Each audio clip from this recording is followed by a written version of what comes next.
Hello everyone. Today we'll be discuss about the MSN subject. In MSN subject, the topic name is diagnostic test in cardiovascular system. It is a very important for exam also and the clinical also. ज्यावेळेला तुम्ही क्लिनिकलला जाणार ना त्यावेळेला हे तुम्हाला बघायला भेटणार test. Okay, so as a clinical point of view and the theory point of view, so I will take on this lecture for you. So please attention and the watch full video. यामध्ये तुम्हाला सर्व दिलेलं आहे, म्हणजे कोणत्या taste आहेत, केव्हा elevate होतात, ओके, कोणत्या टेस्ट आपण केल्या पाहिजेत केव्हा. बघा, हे इम्पॉर्टंट आहेत कारण की हे नॉलेजसाठी सुद्धा आणि थेरीसाठी आणि क्लिनिकलसाठी सुद्धा इम्पॉर्टंट हा टॉपिक आहे. सो आपण स्टार्ट करू. डायग्नोस्टिक टेस्ट कोणत्या कोणत्या असतात. सो लॅबोरेटरी स्टडीजमध्ये असं सांगितलेलं आहे. So it is a indication of cardiac damage और the disease including. Suppose anyone पेशंटला चेस्ट प्रॉब्लेम असेल, लाईक कार्डियक प्रॉब्लेम असेल, सो आपण त्यावेळेला कोणत्या कोणत्या डायग्नोस्टिक टेस्ट या करतो आणि काय काय आपण लॅबोरेटरी रिपोर्ट्समध्ये हे आयडेंटिफाय करतो. फर्स्ट वन अँड क्रिएटिनिन कायनेस, सिके. क्रिएटिनिन कायनेस आहे. त्यानंतर सिके ॲसोनियाझाईज, आयसो एन्झाईम्स, ओके, सिके एम बी, सिके एम एम अँड सिके बी बी. क्रिएटिनिन कायनेस, आयसो एन्झाईम्स हे अशी टेस्टची लॅबोरेटरी स्टडीजमध्ये आपण बघतो. त्यानंतर ट्रोपोनिन कॉम्प्लेक्समध्ये असतो troponin C T, troponin T, त्याला शॉर्ट फॉर्ममध्ये ट्रॉप टी बोलतात, ट्रॉप सी बोलतात. आणि त्याच्यानंतर आहे ट्रोपोनिन आय, त्याला ट्रॉप आय असं सुद्धा बोलतात. त्यानंतर आहे मायोग्लोबिन सुद्धा आपण बघणार आहे. हिमोसिस्टीन हे सुद्धा आपण यामध्ये बघणार आहे. त्यानंतर आहे B type natriuretic peptide, B N P असं त्याला शॉर्टमध्ये बोलतात. C R P like creatinine C reactive protein, C R P आपण असं त्याला बोलतो. त्यानंतर लिपोप्रोटीन लाईक ए, त्याला आपण असं शॉर्ट फॉर्ममध्ये बोलतो. त्यानंतर फॅक्टर आय और द फायब्रोनोजेन असं आपण हे लॅबोरेटरी टेस्टमध्ये डिस्कस करतो.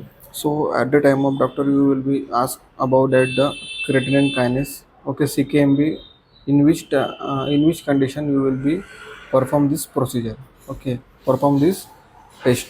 तर त्यावेळेला तुम्ही काय सांगणार आहेत, क्रिएटिनिन कायनेस ही आपण देतोय कार्डियक एम आय, म्हणजे लाईक एम आय ही कंडिशन असते. सो त्यावेळेला आपण चेस्ट पेन असेल, सो त्यावेळेला आपण हे creatinine kinase, C K M B किंवा हे आपण त्यामध्ये किती एलिव्हेट झाले आहेत, ओके, किती इन्क्रीज झाले, किती डिक्रीज झाले हे आपण त्या ठिकाणी बघणार आहेत. त्यानंतर how to blood test to detect heart disease, okay. आपण का टेस्ट केला पाहिजेत, कारण की when myocardial tissue is damage, example due to of M I like myocardial infections, cellular injury resulting in the release of intracellular enzymes and protein, cardiac enzymes, isoenzymes and the biochemical markers into the bloodstream. Okay, so जे आपण blood taste करणार आहे त्यामुळे आपण काय बघणार आहेत, C K M B like creatinine kinase, okay, C K isoenzyme, okay, त्यामध्ये सी के एम बी असेल, सी के एम एम असेल किंवा सी के बी बी असेल. ट्रोपोनिन कॉम्प्लेक्सेस म्हणजे आपण काय बघतो, trop T, trop I, trop C.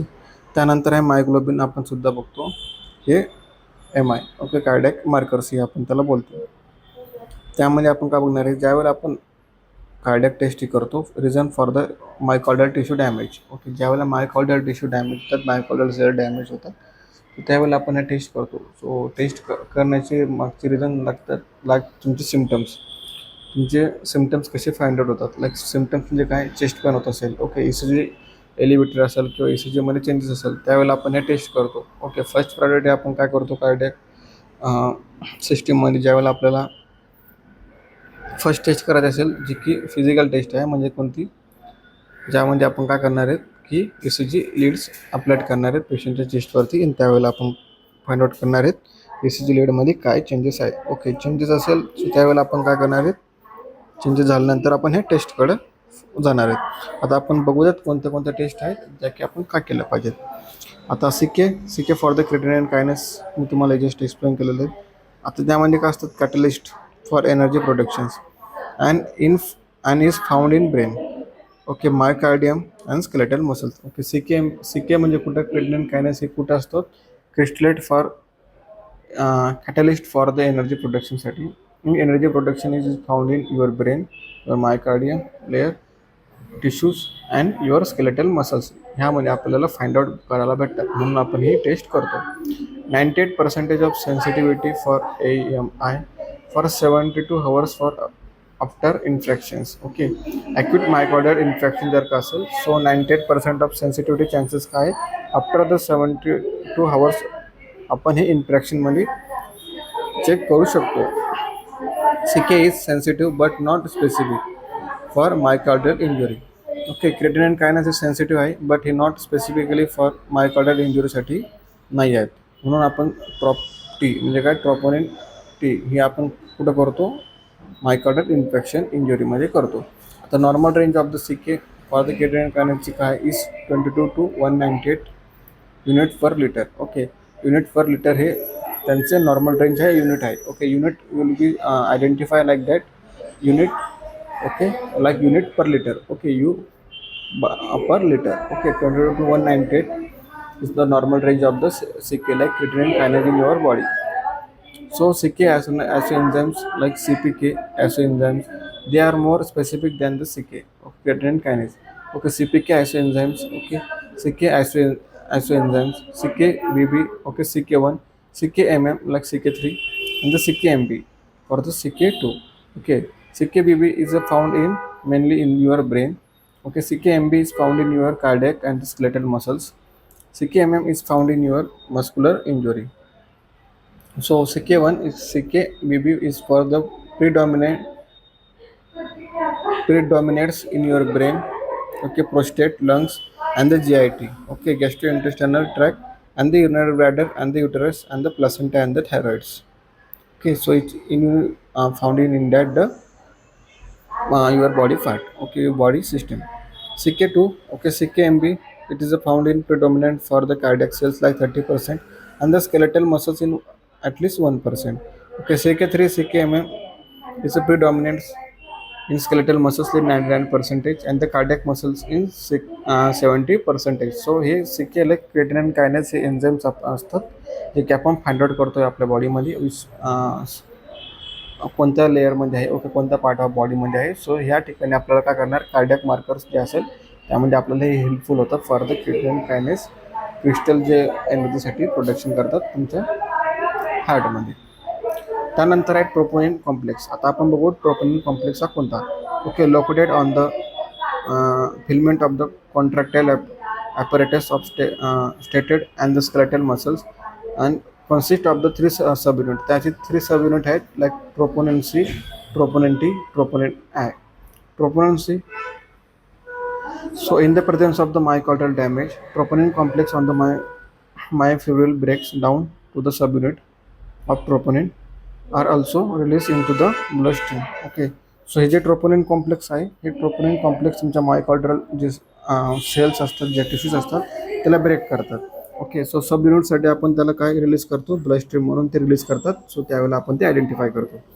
आता ट्रोपोनिन टी हे काय, troponin T has a sensitivity approximately 50%. Okay, sensitivity rate किती आहे, 50% within 4 hours of the onset of the chest pen.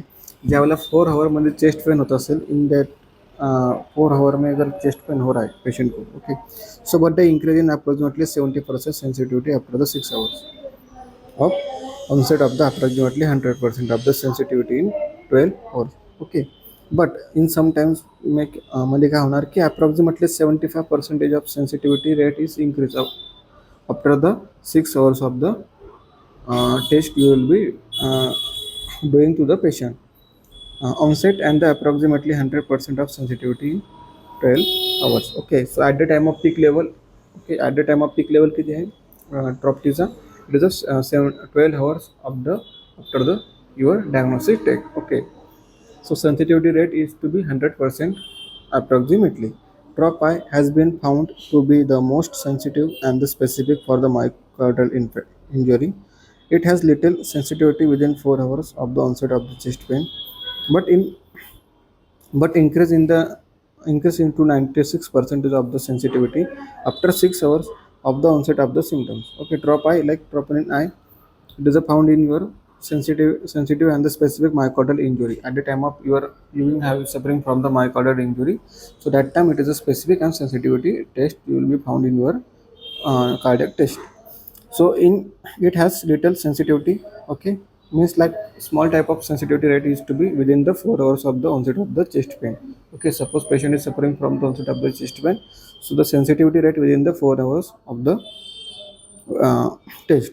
Okay, but it increases 96% of the sensitivity rate after the 6 hours of the onset of the symptoms. Okay, after the 6 hours अगर जर पेशंटला symptoms होत असेल so 96% of sensitivity rate आहे जे की increase होणार आहेत ड्रॉप आयमध्ये. Okay, normal value of the blood test to detect myocardial infarction, like analysis and the normal range. Okay, analysis is to total creatinine phosphokinase CK. Okay, normal range of the CK is 30 to 200 unit per liter. Okay, CK or MB fractions of 0.00 to 8.8 mg per ml. Okay, CK or CKMB or fraction percent of to total of CK, 0 to 4% of the CK will be present of normal range. CKMB2 is fraction less than 1 unit per liter. Okay, drop I is 0.04 0 to 0.4 ng per ml. Drop T 0.0 to 0.1 ng per ml. Okay, this is a normal range of the blood test detect for the myocardial infection. आता मायोग्लोबिनकडे आपण focus करणार आहे. A small size heme protein found in your tissues mainly assist in oxygen transport. At the time of small size of जे heme protein असतात आणि आपल्या ब्लडमधले सो ते ऑक्सिजन ट्रान्सपोर्टेशन करतात फॉर द टिश्यूजकडे. Okay, so it is a release from all damaged tissues which is not specific. Increase often occurs more in rapidly than the troponin and the CK. Release from damaged tissue within 1 hour. Earlier marker. Okay, release क्या होणार हे damaged tissue within the 1 hour after the marker is to be there. Normal value of 17.4 to 105.7 ng per ml. Okay, so timing of the myoglobin test कशी आहे. Earliest rise in 1 to 3 आवर्समध्ये earliest rise होणार. Okay, peak level किती जाणार 6 to 9 आवर्समध्ये. म्हणजे okay, तर continuous फॉर्मेशनमध्ये जर का सिम्पटम्स असेल पेशंटची ऑनसेट असेल chest pain so peak level is to be 6 to 9 hours and the return to normal in 12 hours. Okay, return to normal कितीमध्ये होणार ते सिम्पटम्स त्याचे किंवा मायग्लोबिनची रेट जी कमी किती होणार 12 आवर्सपर्यंत नॉर्मल हे लेवल होणार. Okay, Homocysteine, it is a toxic by the product of the metabolism of the amino acid methionine into cysteine. Okay, homocysteine excrete a direct cytotoxic effect on the endothelium of the blood vessels by blocking the productions of nitrous oxide. Okay, homocysteine काय असतात हे homocysteine toxic product असतात for the amino मेटाबॉलिझमला काय करणार amino acid to the methionine into सिस्टीनमध्ये convert करणार.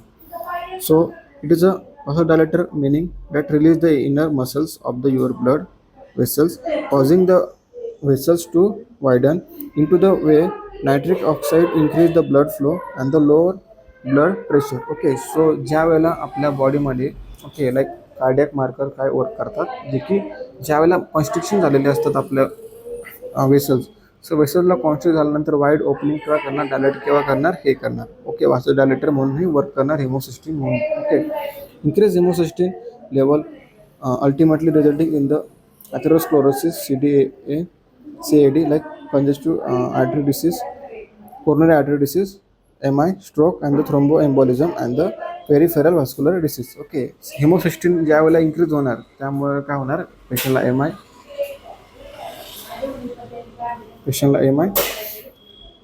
Coronary artery disease and the thromboembolism हे सुद्धा डिसीज कंडिशनमध्ये फाइंड आउट होऊ शकतात.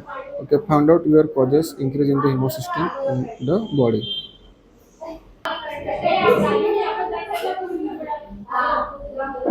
So you see the hemocysteine level like less than 6.3. Okay, into increasing rise level is 1x greater risk.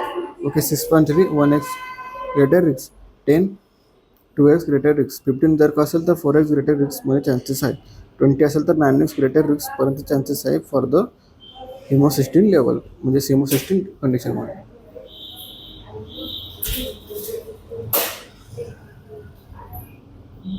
B type B type natriuretic peptide BNP. It is a synthesized in the ventricular myocardial and the release as a response to increased wall stress. Okay B type काय करणार आहेत की जे पण wall stress आहे increase करणारे fall the release करणारे response of increasing the wall स्ट्रेसमध्ये.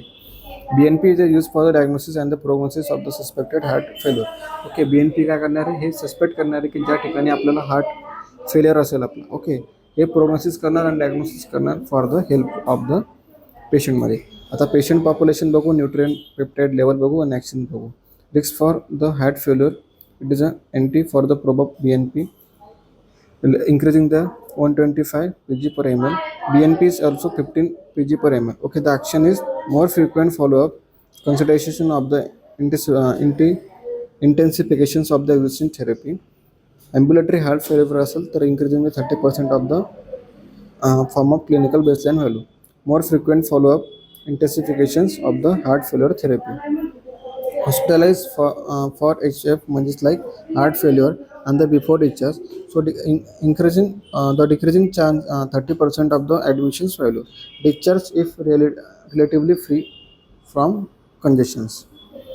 So C-reactive protein CRP it is an inflammatory marker that may be an important risk factor for the atherosclerosis and the ischemic heart attack. Okay हे कशासाठी important आहे risk factor कोणासाठी ॲथरोस्क्लेरोसिस असेल किंवा इचेमिक heart disease असेल यांच्यासाठी C reactive protein हा important taste म्हणून ओळखला जातो. त्यानंतर what is a lipoprotein. Lipoprotein like it is a unique lipoprotein that has emerged as an independent risk factor for developing vascular disease. Lipoprotein are made for the protein and fat. They are carry cholesterol through your blood. LPA. It is a type of low density lipoprotein. LDL low density lipoprotein it is also known as bad cholesterol high level. Okay, can create plaque in your blood vessels. This is a buildup of cholesterol that lessen blood flow through your arteries. Okay यामध्ये काय होणार आहे की जे पण आपले LDL म्हणजे नाही लिपोप्रोटीन कशाने बनवतात प्रोटीन आणि फॅटपासून हे बनतात. सो त्यामध्ये LDL म्हणजे काय लो डेन्सिटी लिपोप्रोटीन जे असतात त्यामध्ये काय होणार कोलेस्ट्रॉल फॉर्मेशन आपल्या बॉडीमध्ये होणार आपल्या ब्लडमध्ये होणार. सो त्यामुळे चान्सेस ऑफ द काय आर्टरीजमध्ये कोलेस्ट्रॉल जमा होणार आणि chances of the chest pain आणि heart attack. So factor I or the fibrinogen is directly linked into the increased cardiovascular risk. It is involved in the coagulations cascade of converting fibrinogen to fibrin, thrombin, stimulate smooth muscle cell migrations and the proliferation and the promote platelet aggregations with increased blood viscosity. Normal range is 233 to 496 mg per dl of fibrinogen. त्यानंतर रेडिओलॉजिकल and the imaging म्हणजे काय रेडिओलॉजिकल कोणते diagnosis आपण करतो. Chest x ray असतात scene of the heart आपण त्यामध्ये बघणार आहेत. मायकॉर्डियल इमेजिंग म्हणजेच की आपण बघणार आहेत मायकॉर्डियल इमेजिंग किती आहे पेशंटमध्ये. त्यानंतर ट्राय मेल स्ट्रेस टेस्टिंग सुद्धा आपण करणार आहे. इकोकार्डिओग्राफी अल्ट्रासाउंड और कार्डिओग्राफी टेन्सिलोफेजियल इकोकार्डिओग्राफी स्ट्रेस इकोकार्डिओग्राफी डॉपलर अल्ट्रासाउंड और फ्लेबोग्राफी मीन्स वेनोग्राफी. त्या ठिकाणी आपल्याला बघू शकतो राईट हेलियम कुठे ribs and your heart left atrium right ventricular and the left ventricular you will be see liver and the gastric bubbles. Okay, myocardial imaging with the use of the radionuclides and the scintillations cameras radionuclide angiogram can use for the assess the left ventricular performance तुमचा कसा आहे. So thallium 201 it is a radionuclide. It is an unstable atom that produces a small amount of energy into the form of gamma rays. So technetium 99 malleable centimeter myocardial perfusion marker used for the assessment of the myocardial perfusion साठी हे आपल्याला useful आहेत. So hot spot or the positive imaging with the technique Technetium 99M stenosis pyrophosphate is used for the when diagnosis of the MI is unclear. So negative result is form of cold spot. Okay, ज्यावेळेला hot spot is येणार. So positive test असणार आहेत. आणि the negative test केव्हा identify करू शकतो for the cold spot imagining with the thallium 201 rules of out of M I means myocardial इमॅजिनिंग.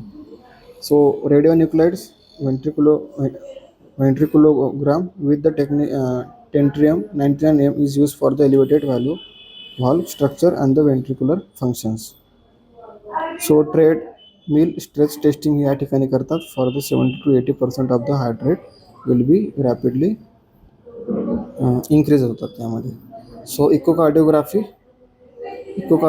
is for the visualize the assessment of the cardiac function properly ऐकणे तुमचे structure of cardiac heart, structure of your heart and the hemodynamic abnormality present in your heart.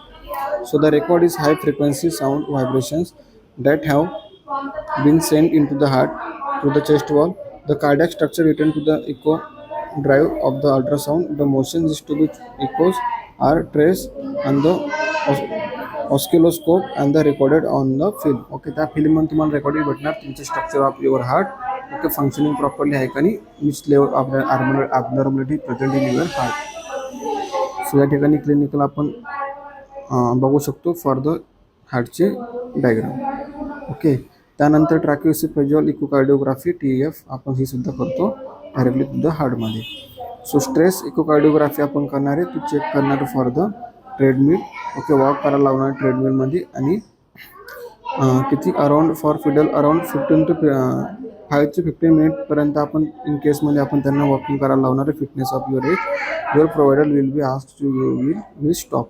Okay, so त्यामध्ये आपण काय बघणार आहे, when you heart is beating at a target rate, when you are too tired to continue, if you having a chest pain or the change in your blood pressure, so that varies to provider administration the test. Okay, या ठिकाणी आपण करतो ECG leading आपण त्या ठिकाणी apply करणार आणि तर पेशंटला इन्स्ट्रक्ट करणार आहे वॉकिंग करण्यासाठी 5 to 15 मिनिट्सपर्यंत. Doppler ultrasound you also be ask to the तुमच्या आर्ट्रियल जे प्रेशर असतं व्हेनस प्रेशर असतं त्यावरती आपण हे डॉपलर अप्लाय करणार आहे आणि त्या ठिकाणी व्हेनस पेटन्सी आपण सुद्धा बघणार आहे. त्यानंतर फेलोग्राफी. ओके, व्हेनोग्राफी आपण त्याला बोलतो. Veins your X ray visualizations of your visual tree of injection and the constant medium.